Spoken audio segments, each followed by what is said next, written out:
Take a pack of cards, cut them, shuffle them, and deal them out. We can play games with them, create magical illusions, or use them to see into the future. But are they just an innocent pastime, or a device of the devil? Playing cards were everything that God had forbid. People walk up to me and say, "You know you are doing Satan's work here because he lives in those cards." From the Templar Knights to the priestesses of voodoo, the history of the playing card is a tale of mystery, mysticism, and the dark arts. What lies hidden in their numbers and symbols? And who holds the secrets of the playing card?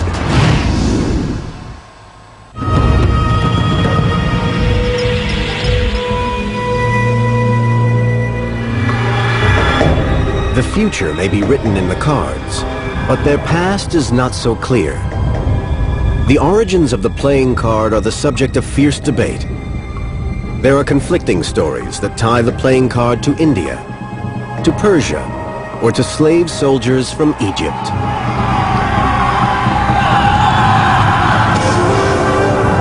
But most experts believe playing cards developed in China, alongside other games such as dominoes and mahjong. The first definite reference to playing cards occurs in China in 1294. China, as a nation, was the inventor of many, many items outside of playing cards. Certainly invented paper, invented printing on the mulberry bark originally. And there are similarities seen between today's cards and those found in China 800 years ago. There is a further support in the fact that the earliest Chinese cards known have got coins on them. And the Spanish European cards have got, of course, coins as one of the suit signs. But it's almost impossible to trace the earliest history of playing cards. Obviously, the cards themselves haven't survived. They are far too fragile and ephemeral. Especially after printing was invented, you played with a pack of cards. When they became dirtier, you took a new pack of cards and threw the old ones away. An alternative theory believes that cards may have been invented first in Persia. From there, they spread east to India and China, and west to Egypt. And it's from Egypt that experts believe playing cards arrived in Europe. The cards from which European cards can be shown to have derived are cards from Egypt of the Mamluk Empire of the 14th century. Mamluks were originally a race of slave soldiers imported from Turkey and Russia and trained as cavalry to fight for Muslim armies in Egypt. In time, the Mamluks became a powerful force and gained control of Egypt, establishing strong trading links with southern Europe. Trade is the main way through which the playing cards arrived in Europe.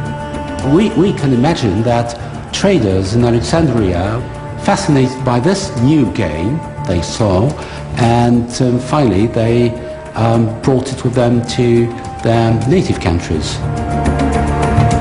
The Mamluk cards show intriguing similarities to modern-day cards, very clearly showing 4 suits. They are swords, polo sticks, cups or goblets, and coins. These represent the interests and pastimes and occupations of the Mamluk aristocracy. The game of polo was known to be popular among the Mamluks.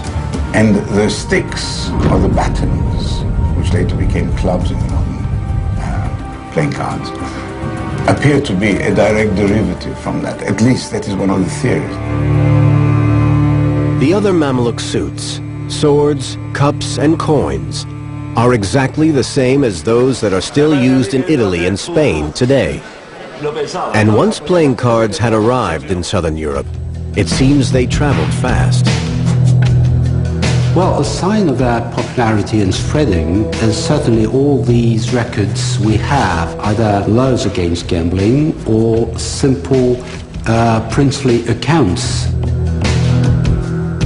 In 1377, a Dominican friar, John of Rheinfeld, wrote of the appearance of playing cards in Switzerland, and accounts belonging to the Duke of Brabant in Belgium noted a high outlay for the purchase of new packs.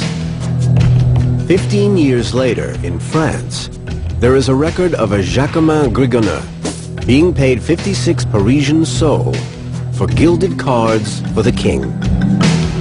This spread seems to have been very rapid and very massive. So one of the historians in Germany has used the expression Spielkarteninvasion, invasion of playing cards. It's an appropriate expression, as armies traveling through Europe were one of the most important carriers of the playing card, from one country and culture to another.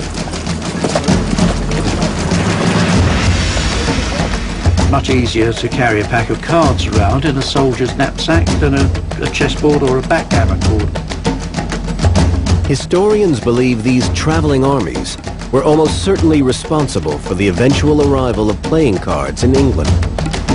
The beginning of the 15th century saw the latter part of the 100 Years' War between England and France, so it seems more than likely that playing cards must have come from France into England in that part of the century. And finally, the playing card was taken across the Atlantic to America, also in the pockets of soldiers and on the boats of explorers.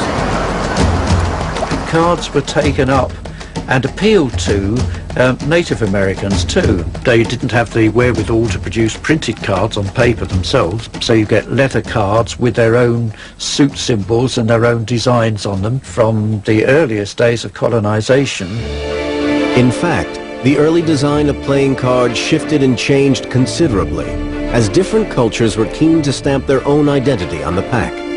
For example, in Italy and Spain, cards continued to mirror the Mamluk design, with swords, batons, cups, and coins. But the German suits instead reflected the greater importance of the countryside in their culture, using acorns, hawk bells, hearts, and leaves. People who were painting and designing cards in Europe were casting around for symbols that were easy to do and pretty to look at, and based on something they had already seen. In France, card makers decided on a more radical redesign, using very simple symbols.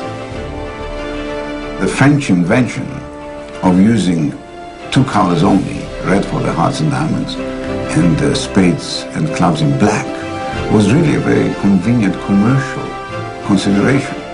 This allowed the French card makers to make cards in a simpler way, but with a better paper, a better quality, a better readability. This experimentation in France was a success, with the result that their designs became the basis for the modern Anglo-American pack. And the major suit systems which we now know today all became established by the end of the 15th century and have not greatly modified since. The influence of different cultures and customs has also determined the design of the court, or picture cards. Early packs had no queens, reflecting the idea that the royal courts were a male-dominated world. One of the earliest detailed accounts described the pack as follows. 4 suits, 52 cards, 13 cards per suit, and 3 courts. But the courts it describes are a king and 2 marshals, no queen. To this day, Italian, Spanish, and German cards have variations of the 3 male court cards, but still no queen. The exception to this rule is the French design, which does include a queen. There are many explanations for this. A traditional one is that the French are courteous people, and French gallantry is translated into the playing cards with a queen, which is perhaps not untrue. By the end of the 14th century, the pleasures of the playing card were causing a stir throughout Europe, and their appeal cut right across cultural and class divides. worried that their distracting influence would lead to an increase in gambling and immoral behavior in the lower classes, church and state felt compelled to intervene. Determined to control the sale and use of playing cards, their efforts revolved around two of life's certainties: death and taxes.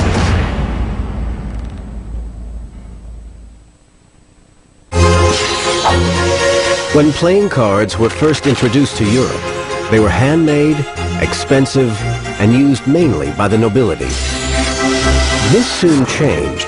As cheaper printing methods were developed, playing cards became more widely accessible. But the growing popularity of card games inevitably brought with it an increase in one of the oldest pastimes known to man: gambling. Up to the end of the 18th century, people never played at anything without gambling. So gambling was intrinsically tied to the playing cards, of course. In the playing card, with its sheer variety of packs and games, gambling had found its perfect partner, much to the dismay of the clergy.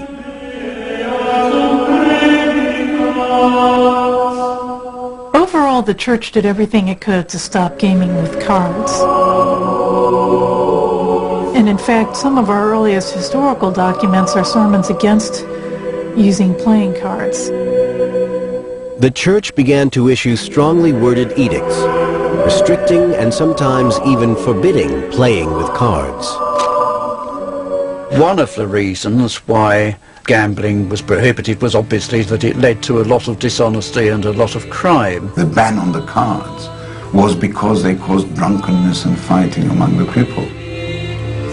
Over the next 100 years, examples of these edicts across Europe reveal how the playing card was viewed as an evil and sinister influence. The city of Florence passed a statute on gambling in 1376, forbidding the card game known as Nabe.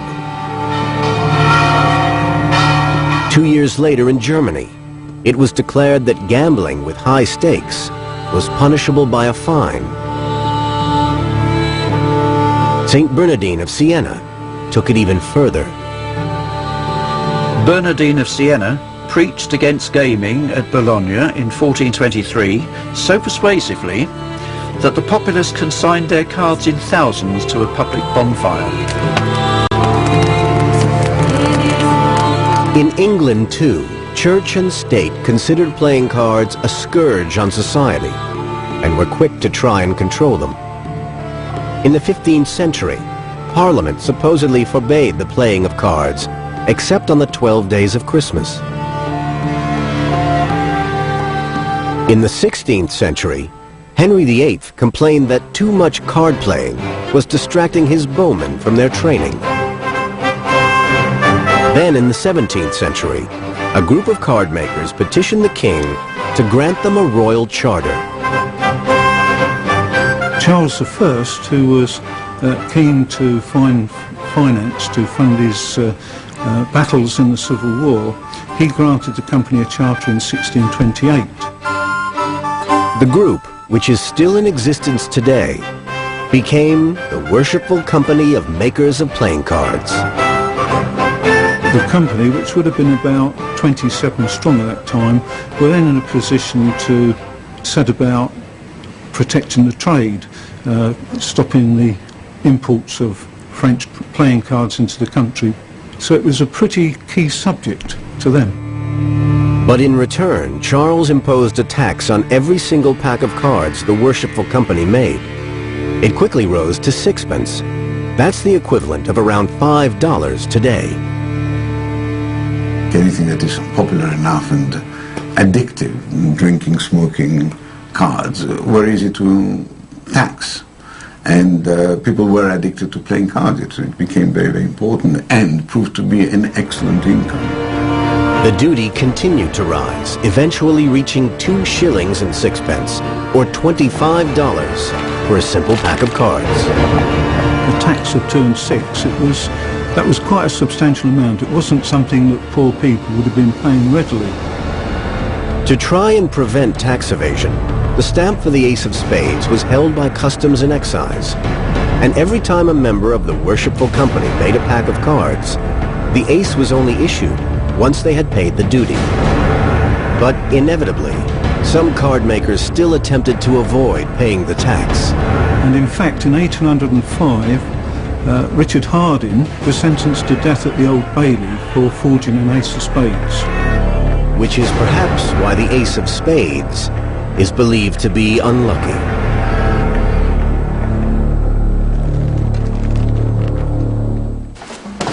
In other parts of Europe, where the cost of playing cards was much lower, people took advantage of the fact that at this time, only the faces of the cards were printed. Because it was sturdy material, it could be easily used for anything you can do with paper. So the blank backs of playing cards offered all kinds of possibilities, even as a form of currency. This is the very, very first diners card, even before there was a diners card. This card is a meal coupon, and it was given out in 1788 to 17 soldiers who went marching from one city in Belgium to another city. So with this card, the soldiers could pay their meal at the innkeeper, and the innkeeper could get his money with this card from the commander. The backs of playing cards were also used for love letters, invitations, and later to hide escape maps during the Second World War. Perhaps their most extraordinary use was in 18th century Netherlands. Poverty drove the poorest women to leave their babies at orphanages. These mothers left messages on the backs of playing cards to give their abandoned children some form of ID. In many cases, the mother used a playing card because a playing card was the cheapest paper they could find.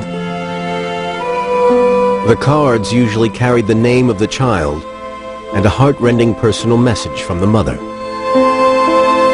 These are all very dramatic cries for help, and we find texts like, my daughter is sick and will not eat. And this is a card that says, if God has heard my prayer, Gijs, that's a boy's name in Holland, will not die. I have no more food. And that's all that was written on. If the cards were torn in half, it was a sign that the mother would return one day with her matching half to reclaim the baby. If the card was complete, it meant the child was abandoned for good. So there's a lot of drama in a simple playing card. It is a turbulent tale of religion, politics, and social upheaval. Every pack that survives holds fascinating clues about the life and times of their owners. But there are some who believe the images on the playing card hide a much more sinister purpose, that they are the work of secret societies.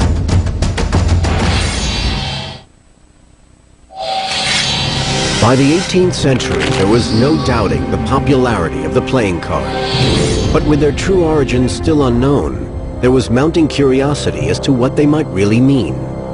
Where did the numbers, the suits, the pictures, the symbols come from? And did they have special significance? It was rumored that this simple plaything contained hidden secrets with mystical and religious connotations, perhaps even relating to the occult. You have this idea of numerology, you have the idea of arcane secrets, you have the idea of, deeply held secrets that, the playing cards may actually give you some kind of answer to. And I think it's very easy to make those connections. With no definitive explanation or guidance, people have tried to divine their own meaning for the numbers in a pack of cards. Perhaps the 4 suits represent the 4 seasons, the 52 cards in a pack, the 52 weeks in a year, and the 13 cards in each suit relate to the lunar months. The mathematical theories abound. I think the significance behind a lot of the numbers that we see in the suits of playing cards is based on the art of numerology. And the art of numerology basically comes down to the idea that there is arcane and profane knowledge to be found within numbers and the symbolism of numbers and the way that they're presented. And what finer place to find that than in playing cards, really? The search for hidden significance evolved by the 19th century into a popular story called The Soldier's Almanac, Bible and Prayer Book. The story goes that a soldier was in church, and instead of pulling out a Bible, he had a deck of playing cards that he looked at. The priest found that highly offensive, and the soldier said, "My playing card deck is my Bible." The soldier went on to explain, "The ace reminds me there is but one God. When I look upon a 2 or a 3, I think of the Father, Son, and Holy Trinity.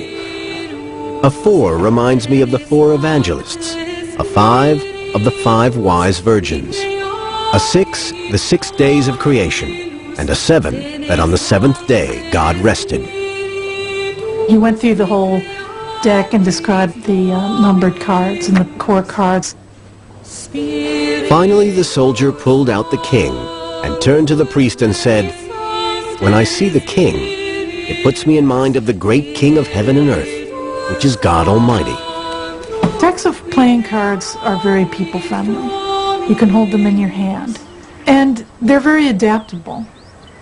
So the fact that the soldier could tell a story that encompassed the Bible and the 7 days of creation indicates how flexible they are and how much that they can tell a story. But the soldier's story is not the only attempt to decode the secrets of the numbers and pictures on the deck of cards. Many claims have been made about the hidden and symbolic imagery they may carry. Some believe the secret society known as the Freemasons are involved. The idea of the Masons influencing playing cards is one that you find the Masons influencing pretty much anything. And from certain eras in history, we have Masonic influences being placed upon these. The Freemasons have often been associated with using codes as a means to pass on knowledge and ancient wisdom, but only to each other. Some believe they have concealed secret messages in the imagery of the playing card. For example, it's suggested that a sprig of acacia, which is an important symbol from Masonic rituals, can be seen in the Jack of Hearts hand. There has been some speculation that the Jack holding the sprig of acacia has got a Masonic association. And yes, it's true that the sprig of acacia within Freemasonry has got some symbolism to it. Certainly, the leaf of acacia is not an exclusive Masonic emblem. It has also been proposed that the roses held by the queens are a symbol shared by both the Freemasons and fellow secret society, the Rosicrucians. And the four-armed King of Hearts supposedly represents the ancient Egyptian god Amun, who was also portrayed with 4 arms. This links to the idea that Egypt is the source of much of the Freemasons' hidden knowledge. I think that we have symbols that are being placed for those who have eyes to see, if you like, but what we don't have, I don't think, is any coherent intention by any particular group to place these symbols upon cards. If there had been any such intention, it would have been far more blatant. And we wouldn't need to sort of try and search on something that might appear to be Masonic in order to find it. A lack of records from the early designers of playing cards makes these myths and rumors hard to prove or to disprove. But their very existence serves to underline the importance of cards in society. Playing cards are symbolically charged objects. The suit symbols themselves are reminiscent of heraldry or Kabbalistic markings. The sort of people who like to look for supernatural symbolism in things are going to find very rich pickings in a pack of cards. Throughout its history, the ordinary playing card has provoked discord and discussion. But this is nothing compared to the debate surrounding one very special pack of cards. One with an even more mysterious past that entwines fortune-telling, mystical symbolism, and the traveling tribes of Egypt, the tarot.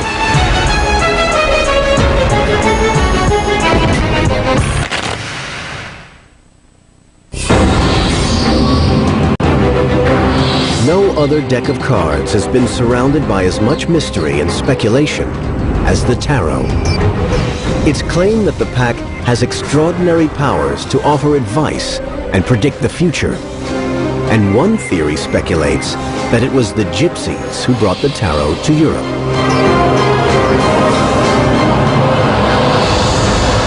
The name gypsies actually derives from the name Egypt. And the gypsies were thought of as a wandering tribe of Egypt, if you like. And this is where possibly you get the later idea that a lot of the tarot and a lot of the symbols on the tarot may have an Egyptian origin. And it seems that the gypsies play a very important role in that idea. But the earliest surviving tarot dates from about the mid-1400s, after the arrival of ordinary playing cards. It was created for the Duke of Milan, Filippo Maria Visconti, believed to be the richest man in Italy at the time. The hand-painted decks were used by the nobility. They were extremely expensive. Each card of each deck was made individually. Historians believe that the tarot was created to expand on the ordinary deck by adding a whole separate series of cards called triumphi, or triumphs. The whole point about this extra suit of special cards was that they beat the ordinary cards. They were the trump suits, and that's why they were called originally triumphi. These trumps were a set of 21 cards, each of which had some sort of symbolic picture on it. They were added to a pack of 56 ordinary playing cards, which had 4 court cards in each suit. A further picture card, known then as the Fool, brought the total number of cards in the standard tarot pack to 78. This enabled the development of more elaborate and complex games, similar to modern-day bridge.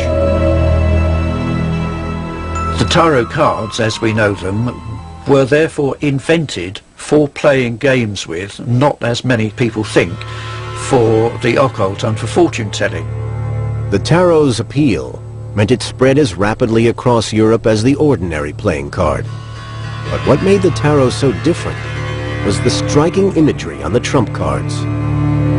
There is a symbolism. There is something inside that the designers of the tarot early in the 15th century put. Unfortunately, we've lost the keys to understand it. With no definitive explanation for the imagery of the tarot, there has been intense speculation about who might have created or harnessed this symbolism for their own ends. The very mystery of the secret societies, together with the compelling symbolism of the tarot, make them a natural match. And it's not surprising that the historians and the people who follow the secret societies would fold the tarot into their legends. One of the most enduring of these legends involves the powerful and mysterious Knights Templar, a group of elite knights formed soon after the First Crusade in the 12th century. The story goes that while in Jerusalem, they discovered the Holy Grail and other religious secrets. And they're bringing back with them, from the Middle East, items, iconography, art, and belief systems that are completely alien to anything that we'd seen in Europe. It's alleged that tarot cards carry Templar symbols within them. We obviously have the Templar cross. You have the head of Baphomet. The head of Baphomet itself, many people have claimed influenced the devil card. And the Templars, of course, were accused of worshipping Baphomet. Baphomet is a mythical figure, often represented with a goat's head, and it's claimed that the knights used it as an idol in their initiation ceremonies. When the Knights Templar were violently suppressed early in the 14th century, some believe their secrets were preserved on the tarot for future generations.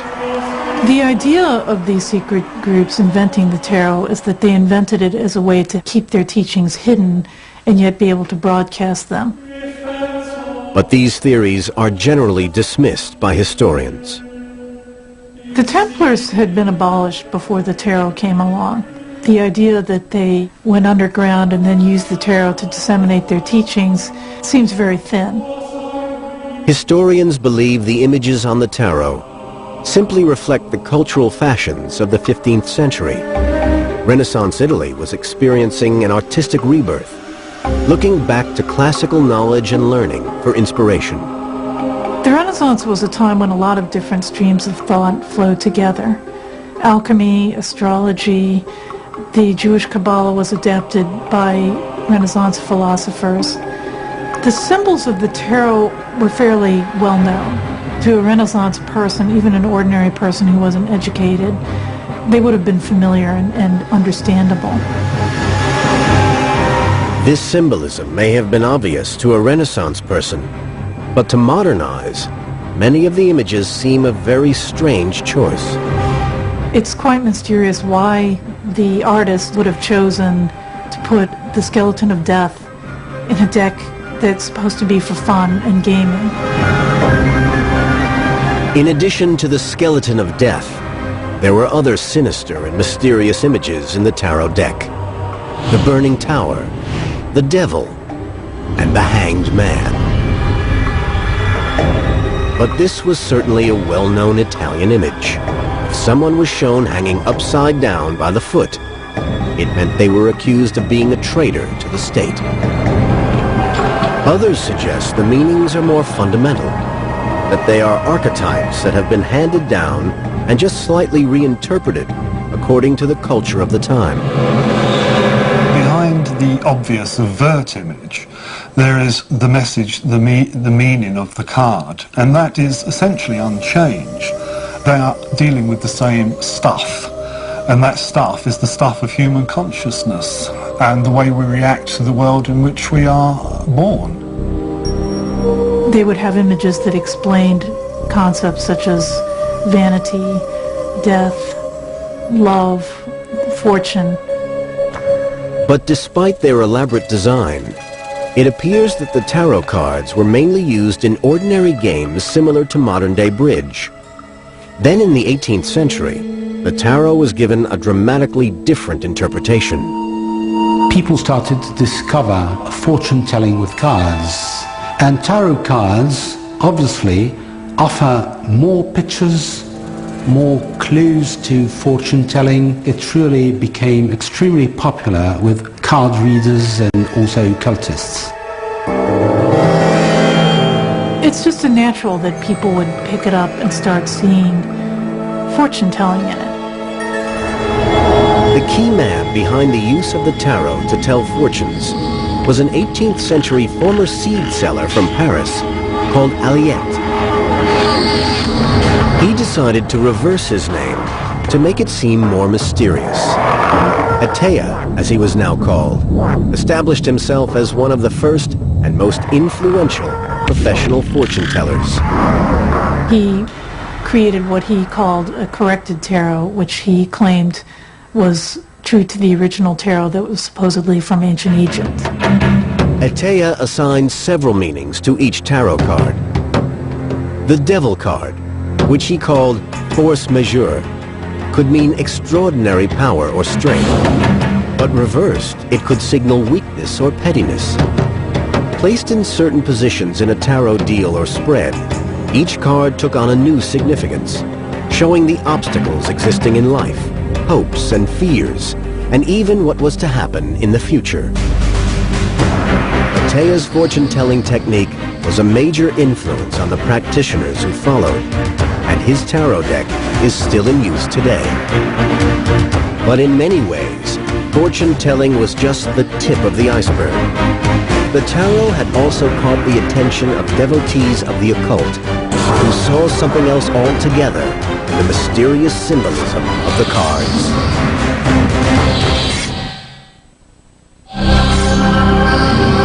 Today, the tarot has a notorious association with the occult and fortune-telling, but its popularity began just as a trick-playing card game. Then in the late 18th century, two scholars in France, Antoine Coeur de Gébelin and the Comte de Melay, tried to read the tarot and understand its symbolism and history. Comte de Gébelin was a French Mason of the late 18th century, and he's the one who really threw tarot into the occult mix. His interpretation of the tarot was heavily influenced by his fascination with ancient Egypt, He wrote a book in which he claimed that the tarot was the Book of Thoth, which had been rescued from the burning library of Alexandria and kept secretly until suddenly it emerged as the tarot. The Book of Thoth, according to Egyptian mythology, is the book of the god of wisdom, containing the source of all knowledge. There's no actual proof that this is the case, of course, but there is some suggestion that there may be an indirect influence through Egypt, through Judaism, into Kabbalah. De Gebelin's idea of the tarot being an occult book was quickly taken up by other French occultists, like the writer Eliphas Levi, who pursued the suggestion that the 22 tarot trumps related to the 22 letters of the Hebrew alphabet. Levi believed that studying the tarot would reveal the ancient wisdom of the Kabbalah. It does portray a sequence of 22 pictorial images which deal with human archetypes, which deal with the human condition. There is every possibility that it is an encapsulation of ancient knowledge, that it's an arc to carry information through the ages in a relatively inconsequential card game that would survive perhaps the ungentle attentions of the established church, or alternatively, it may simply be an inconsequential card game to which an accretion of meaning has gathered over the last several hundred years. But the possibility that the tarot might provide the key, not only to understanding the past, but also to predicting the future, made it extremely seductive. During the 18th and 19th centuries, this interpretation of the tarot spread rapidly across Europe. In England, influential occultists began to design their own decks. Arthur Edward Waite is probably the most well-known tarotist of the 20th century. One of the innovations that he gave to the tarot was featuring illustrations on all of the cards, not just on the quartz and the trumps, but also on the numbered cards, so that you can pick up each card of the deck and recognize the image. Arthur Edward Waite's version of the tarot went on to become the preeminent deck in the world and was the inspiration for many others. Aleister Crowley, a one-time student of Waite, created his own special deck. His designs are still radical, revolutionary, redefined what tarot is. And it was done from a position of mastery of the subject. Aleister Crowley worked with the painter Frida Harris to create a highly original occult tarot. The deck itself took 5 years to paint. The Crowley deck has a completely different mood about it. It's much more brooding and mysterious. It's much more complicated. Some people find it actually kind of creepy or disturbing. It's powerful, so it will disturb. If it didn't disturb, it wouldn't really have a great deal of value. You could say the same thing about filmmaking or pieces of music or pieces of literature. If it doesn't affect you in one way or another, then it's kind of failed in its job, rather. Through 20th century occultists like Waite and Crowley, the tarot became more accessible, attracting a much wider audience. The idea of the uninitiated coming into the tarot is something actually that that Crowley and Waite intended. That was the intention behind their decks. At the same time, you still had to have a certain amount of vision, I suppose, in order to see what they actually meant. Today, many different occultists use the tarot as a way to broaden and further the study of their own spiritual traditions. They use them for a variety of different purposes, largely for divination, but often as the meditation aid, means of access to different states of consciousness. Each group will probably have its own very specific ideas on how to use them and its own preferred pack. Tarot is an integral part of voodoo practice here in New Orleans.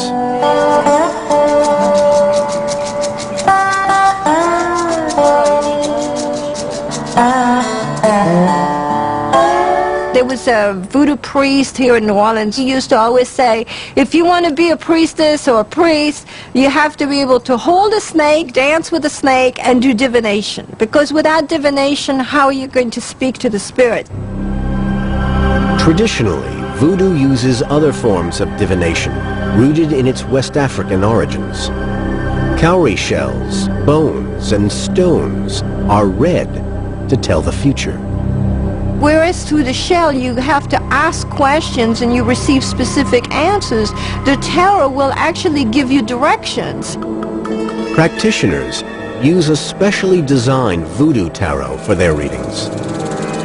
People who come to seek a reading or some sort of help, a cleansing, a blessing, they're at a block or a crossroad in their life.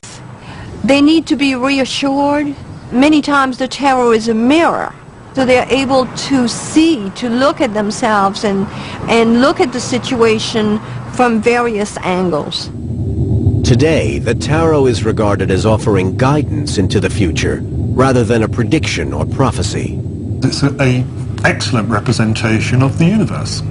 And therefore, it's a sort of microcosmic universe that can be manipulated in a convenient form, and relationships, connections, and so forth between seemingly disparate events and ideas and people and actions can be shown up. So even though you're not telling them what to do and you're not telling them what's going to happen, we are certainly be able to help them make better decisions. It makes people, I think, feel more in control of their lives. It's information, and it's information about oneself, and it's always fascinating. Although historians believe tarot started as an innocent card game in the 15th century, occultists have bestowed on it a far greater power and significance, placing its roots in much more ancient times. They may very well have been the vessels of great secret knowledge that was codified into these symbols, into these cards. Over time, the tarot has absorbed many different streams of thought. What's called the occult tarot added many different layers of meanings to the tarot cards that I don't believe were there originally when the Renaissance artists painted them. Variants on the game of tarot are still very popular in parts of Europe, but its reputation worldwide now has much more to do with its transformation into a spiritual guide used by occult groups or fortune tellers. The tarot can be seen as a game. It can be seen as an occult article that's only for the initiated. I think it's much more enlightening to see it as a reflection of human society as it's transpired over the ages. That's where its true value lies. There are many ways a pack of cards can tell a story. It's both exceptionally complicated and exceptionally simple, which is perhaps the source of the universal appeal of the playing card. It has been unbeatable, I think, and it's a small object, very handy, very colorful. You can carry a pack with you anywhere. People love a secret. You play a card game, there's maybe 4 of you, maybe 2 of you, but only you are involved in what you can see. You hold a secret, and the idea is that you're going to beat your opponents, and people love that. People love being in control, and that's why you'll find that the endurance of cards is timeless. The story of the playing card is a long and captivating journey. With many records lost in time, romantic interpretations of that story have gained a mythical status. So how you decode the playing card depends on how you define them. The playing card can be a game, a trick, an occultist symbol, or the key to the future. That is the magic of the playing card.